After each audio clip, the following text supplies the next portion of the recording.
Olá, boa noite. Começa agora o Jornal da Justiça desta quarta-feira, 1º de dezembro. Comissão de Constituição e Justiça do Senado aprova a indicação de André Mendonça ao Supremo Tribunal Federal. Votação no plenário da Casa deve ocorrer ainda hoje. E esse é um dos destaques da edição de hoje. Você vai ver também. Supremo retoma julgamento sobre marco legal do saneamento básico. Começa o tribunal do júri sobre o incêndio na Boate Kiss. Senado aprova desembargadora Morgana Richa para o Tribunal Superior do Trabalho.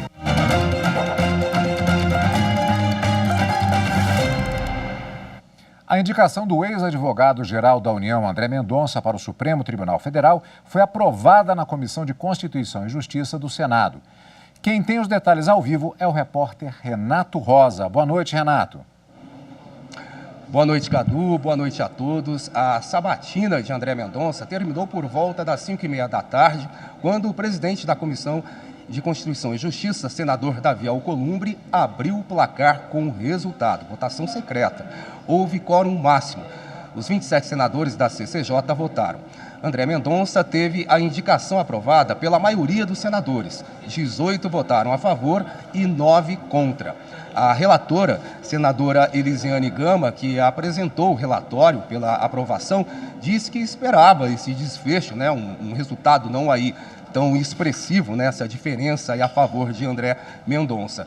Ao todo, a sabatina durou cerca de 8 horas, foi uma longa quarta-feira aí de perguntas e respostas. O indicado respondeu a questionamentos a vários temas, muitos deles polêmicos. Veja como foi a sabatina. Antes da sabatina, André Mendonça teve 40 minutos para se apresentar aos senadores. Diz que está ciente da responsabilidade que irá assumir caso tenha o nome aprovado. Defendeu o compromisso com a democracia e o respeito às instituições. Sei a distinção entre os papéis de um ministro de Estado e de um ministro do Supremo Tribunal Federal. Sei que, se aprovado por este Senado Federal, estarei credenciado a assumir o cargo de juiz da Suprema Corte do nosso país. Incumbência que vai muito além de um governo, abrange a nação como um todo e o seu futuro. Exige independência plena para julgar, de acordo com a Constituição e as leis. A democracia representa uma das maiores conquistas da humanidade. Assim, reafirmo meu irrestrito compromisso com o Estado democrático de direito, conforme expresso desde o preâmbulo da nossa Constituição. Dentro dessa perspectiva, inclui-se o compromisso de respeitar as instituições democráticas, em especial a independência e a harmonia entre os poderes da República. Sobre o fato de ser evangélico, fez questão de manifestar sua posição por um Estado laico e o respeito à Constituição. Como tenho dito quanto a mim mesmo, na vida a Bíblia, no Supremo a Constituição. Portanto, na Suprema Corte, defenderei a laicidade estatal e a liberdade religiosa de todo o cidadão, inclusive dos que não professam qualquer crença. Logicamente, caso vossas excelências venham a dar-me seus votos de confiança para vir a integrar o tribunal. Os senadores perguntaram qual a opinião dele sobre o casamento civil entre pessoas do mesmo sexo. Se houvesse uma discussão no Supremo sobre esse assunto, como já foi pacificado, pode ter certeza que eu respeitaria os mesmos direitos civis, não só na questão do casamento, mas em outros aspectos também da vida familiar. Eu tenho a minha concepção de fé específica. Agora, como magistrado da Suprema Corte, isso tem que estar abstraído, eu tenho que me pautar pela Constituição. Citou segurança jurídica na execução de pena após condenação em segunda instância e afirmou que delação premiada não é acusação, não pode ser considerada elemento de prova. Uma delação premiada não é elemento de prova. Eu não posso basear uma convicção com base em uma delação. Delação não é acusação.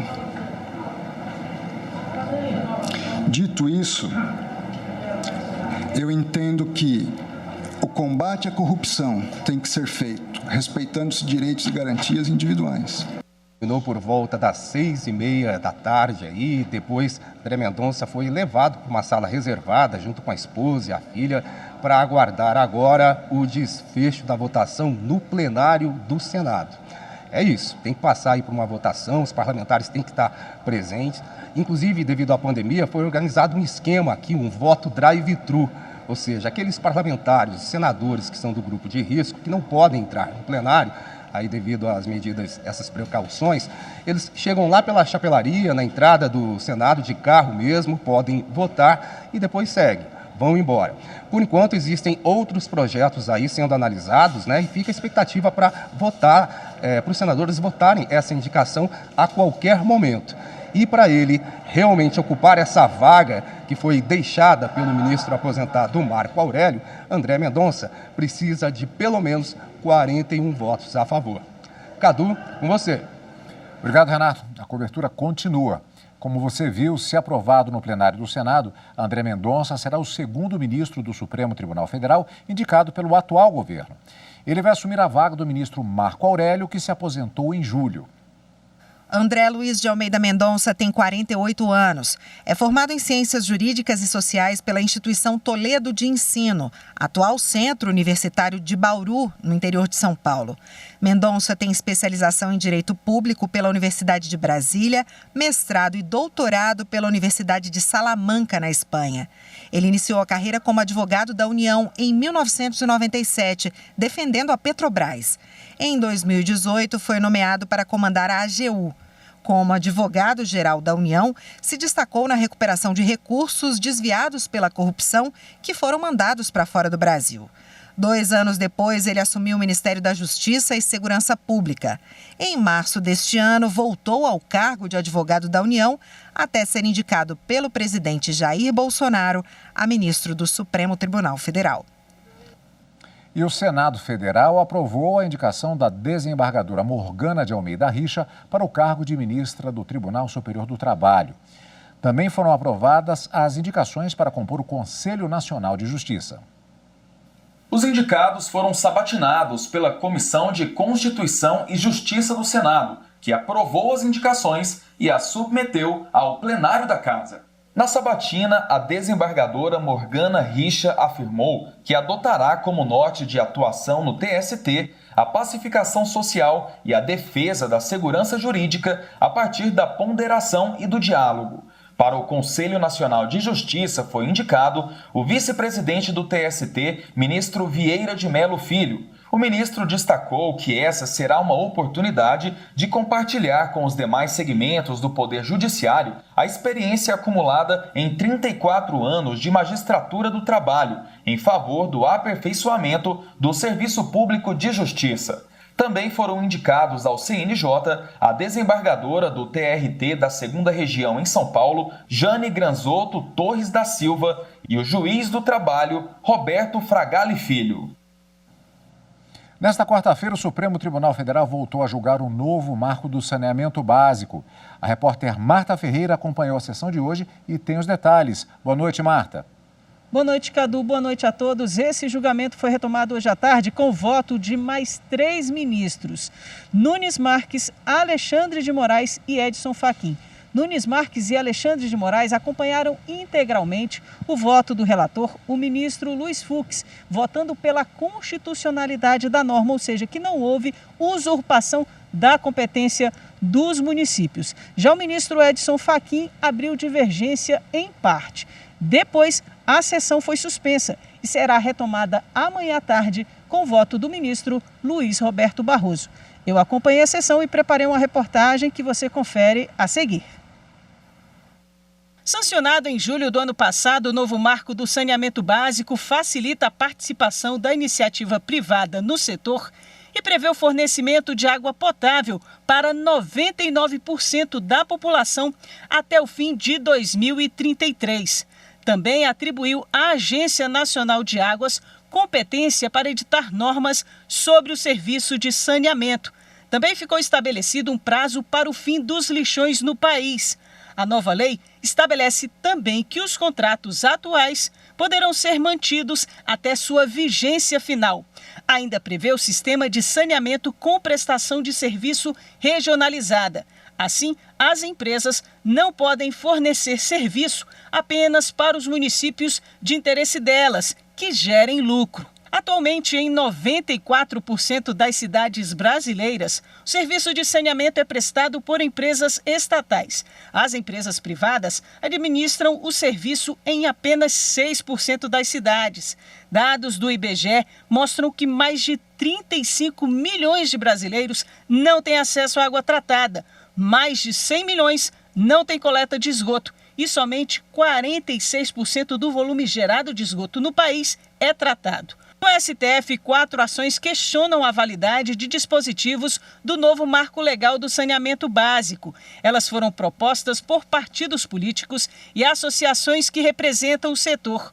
Um dos argumentos é que o novo marco violaria a autonomia federativa.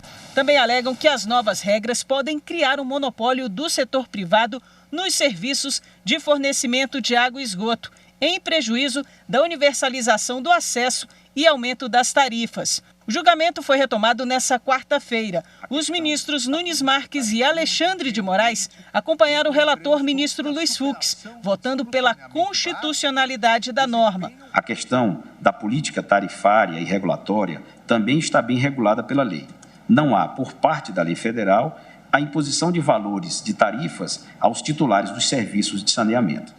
E as normas regulatórias intentam trazer o serviço para os altos padrões da boa técnica. A União apenas lançou as bases para a modelagem de um sistema economicamente viável, tecnicamente eficaz e socialmente justo. Não há inconstitucionalidade alguma nisso. Não se viola a autonomia federativa do ente que facultativamente adere ou não. Se não aderir, não terá esse plus. Aderindo, receberá apoio técnico e recursos financeiros da União. São transferências voluntárias. Em sendo transferências voluntárias, a Constituição admite e permite que a legislação estabeleça quando deve ser transferido ou não.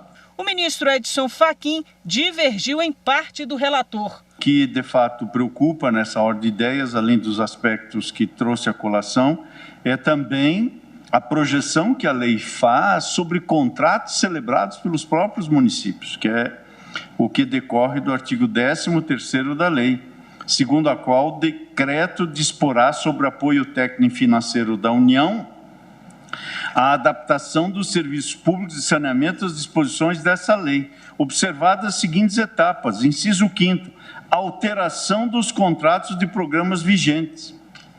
Portanto, em meu modo de ver, reduz-se a uma densidade próxima a zero a autonomia municipal com uma disposição desta natureza. E licitação para concessão do serviço ou para alienação do controle acionário da estatal da prestadora com a substituição de todos os contratos vigentes. Depois, o julgamento foi suspenso. E no próximo bloco, Justiça Federal determina pagamento de indenização pelos Correios para dono de prédio onde a agência foi assaltada com o uso de explosivos. Voltamos já.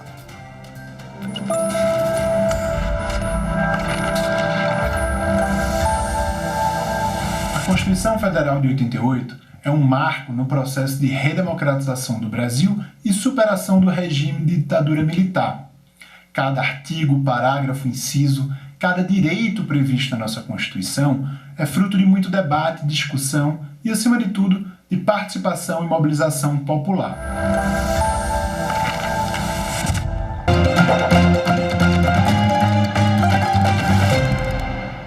A Justiça Federal determinou o pagamento de indenização pelos Correios para dono de prédio onde a agência foi assaltada com o uso de explosivos.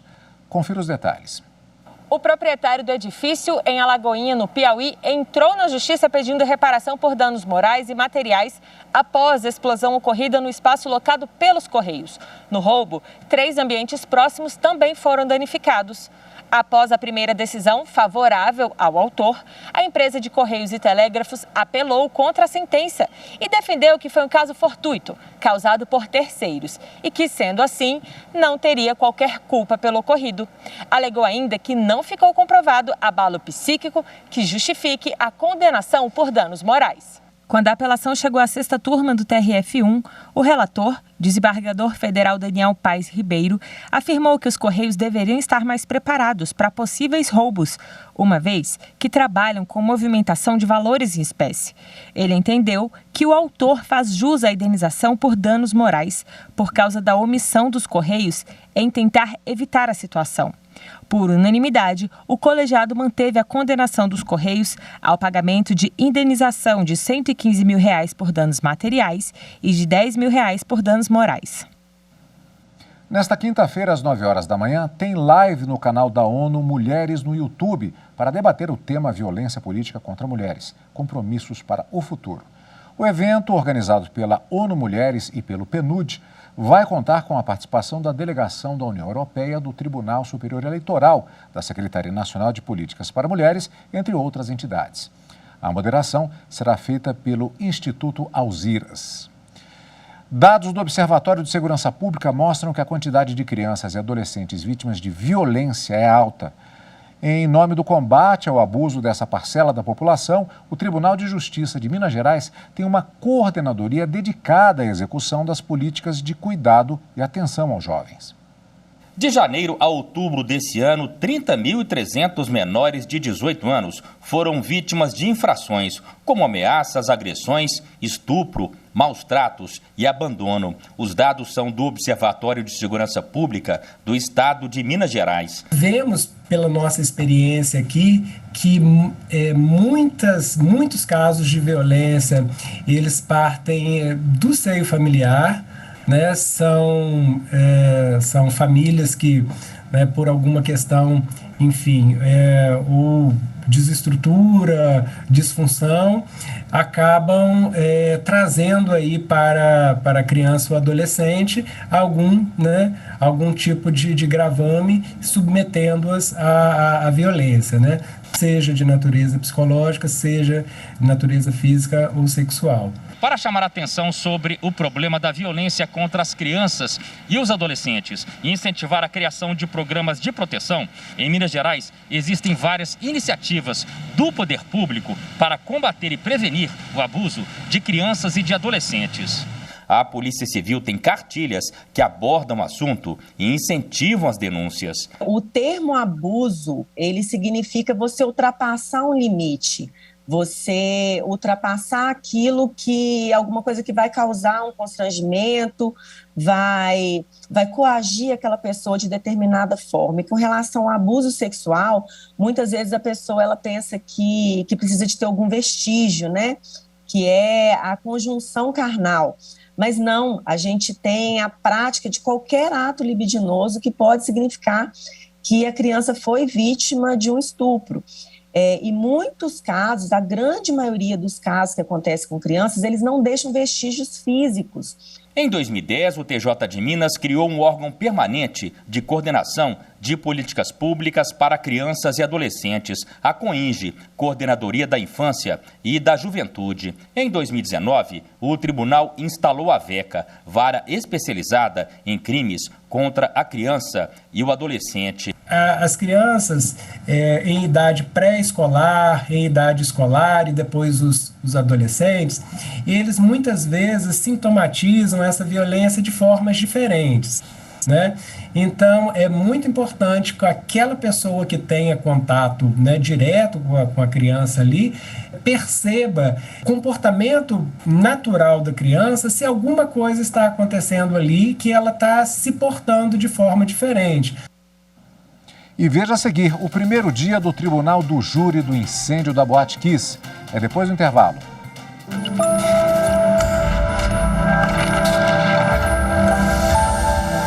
A Constituição, ela é o pacto político que norteia uma nação.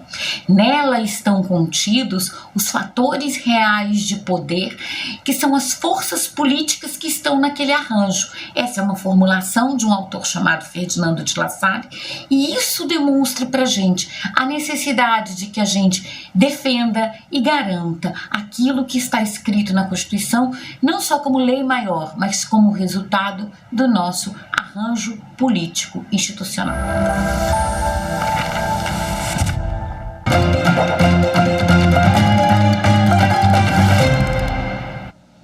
Começou hoje no Tribunal de Justiça do Rio Grande do Sul o julgamento do caso da Boate Kiss. Sobre isso, a gente conversa ao vivo com a repórter Marina Campos. Boa noite, Marina. Boa noite, Cadu. A previsão é que o julgamento siga até às 11 horas da noite e se estenda por mais de 2 semanas. Nesta primeira fase, estão previstos para serem ouvidos 14 sobreviventes, 19 testemunhas e interrogados os 4 acusados. A expectativa é que este seja o júri mais longo realizado pelo Poder Judiciário no Rio Grande do Sul. Confira os detalhes deste dia na reportagem. No início da tarde, começou a ser ouvida a primeira testemunha, uma ex-funcionária da boate, Kátia Giane Pacheco, que trabalhava na cozinha e no bar na noite do incêndio. Durante o depoimento, Kátia revelou detalhes do que aconteceu na hora da tragédia. Disse que desmaiou dentro da boate e foi socorrida. Ela teve 40% do corpo queimado e se emocionou ao falar da luta para sobreviver quando ficou internada. Antes de tentarem de eu ter acordado em 21 dias, eles tentaram me desentubar. Eu tive uma parada cardiorrespiratória, me entubaram às pressas. Aí eles até falaram: desculpa. Eles falaram que iam tentar me desentubar de novo. E se caso eu não reagisse, eles iam me deixar morrer. Kátia contou ainda que, mesmo sendo funcionária da cozinha, nunca recebeu orientações da direção da casa sobre procedimentos em caso de incêndio e que não sabe se a boate tinha extintores.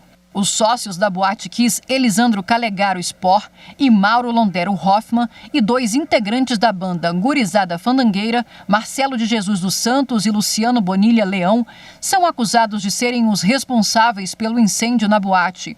Os 4 respondem por homicídio simples 242 vezes consumados pelo número de mortos e 636 vezes tentados pelo número de feridos. O caso da Boate Kiss está prestes a completar 9 anos. O incêndio provocado por um show pirotécnico ocorreu na madrugada do dia 27 de janeiro de 2013 em Santa Maria, no Rio Grande do Sul.